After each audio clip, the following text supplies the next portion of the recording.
The wire సంచలన కథనం ప్రచురించింది. పవన్ కళ్యాణ్ పై ద వైర్ ప్రచురించిన కథనం ఇప్పుడు పొలిటికల్ సర్కిల్లో హాట్ టాపిక్ గా మారింది. పదునైన పదజాలంతో, ఈటెల్ లాంటి మాటలతో, ఘాటైన విమర్శలతో పవన్ క్యారెక్టర్ ని ద వైర్ ఆవిష్కరించింది. అతను రంగులు మార్చే విధానం, విషం కక్కే తీరు ఏ విధంగా ఉంటుందో స్పష్టంగా వివరించింది. ద వైర్ ప్రచురించిన సంచలన కథనంలో ఏముందో ఒక్కసారి మనం చూద్దాం.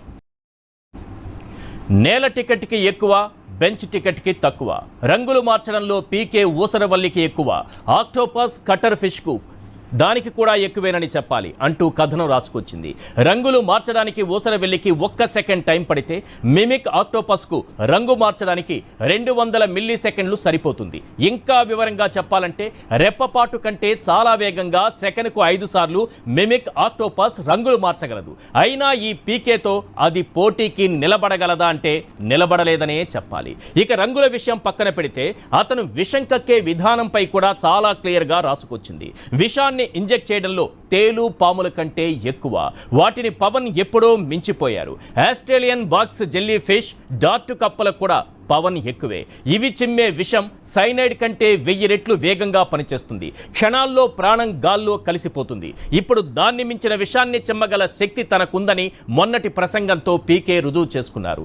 పీకేకు ఉన్న, పీకేకు మాత్రమే సొంతమైన ఆషాఢభూతికే పంగనామం పెట్టగల ఈ అతి గొప్ప super fast lightening speed colour changing talent ని అర్థం చేసుకోలేక కొందరు పొరబడుతూ పవన్ కళ్యాణ్ గురించి తప్పుగా మాట్లాడుతున్నారు.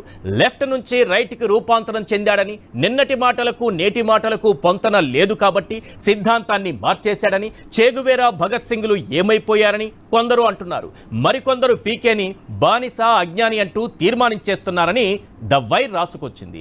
ఏ వ్యక్తి అయినా తను నమ్మిన సిద్ధాంతం నుంచి పక్కకు జరుగుతూ పూర్తి వ్యతిరేక భావజాలంలోకి వెళ్ళారంటే దానికి 2 కారణాలుంటాయి. మొదటిది, తను ఇంతకాలం నమ్మింది తప్పు అని చెప్పగలిగే బలమైన కారణమైనా ఉండాలి. లేదా రెండవది, తనకు ఆ సిద్ధాంతం మీద నమ్మకం, గౌరవం లేకపోయినా సరే సొంత ప్రయోజనాల కోసం దాన్ని నెత్తికెట్టుకున్నట్లు నటించడమైనా చేసుండాలి. పవన్ కళ్యాణ్ ఎంచుకుంది రెండో బాట కాబట్టి ఈరోజు ఇంతటి నీచమైన దిగజారుడు రాజకీయాలు అవలీలగా చేసేస్తున్నారు.